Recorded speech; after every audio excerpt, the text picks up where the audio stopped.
That property, I bought it. And that property is mine because I bought it from the genuine owners. Before I bought that property, I had done my due diligence on it. So I know who is a trustee in that land, who is a share lady in that land. I've done all my research. So I'm 100% I dealt with the right people. So I bought the property and it was transferred and put in my name. And I went to court because when I completed everything, they did not give me the title. So I went to court to compel them to give me to transfer the land to me. I'm the one who actually put them together with the AGM. Last born where? In the Chola family.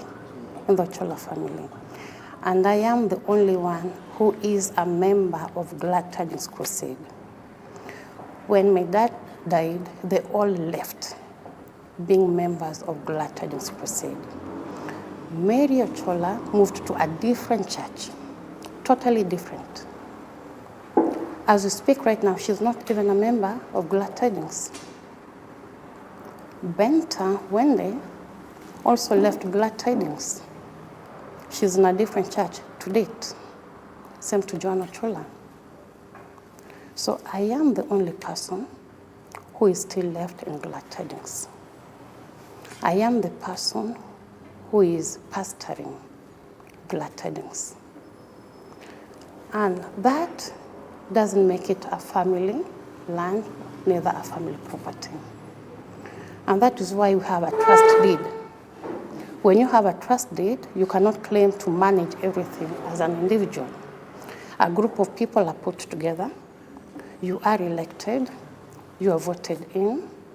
Your names are submitted to the relevant authorities.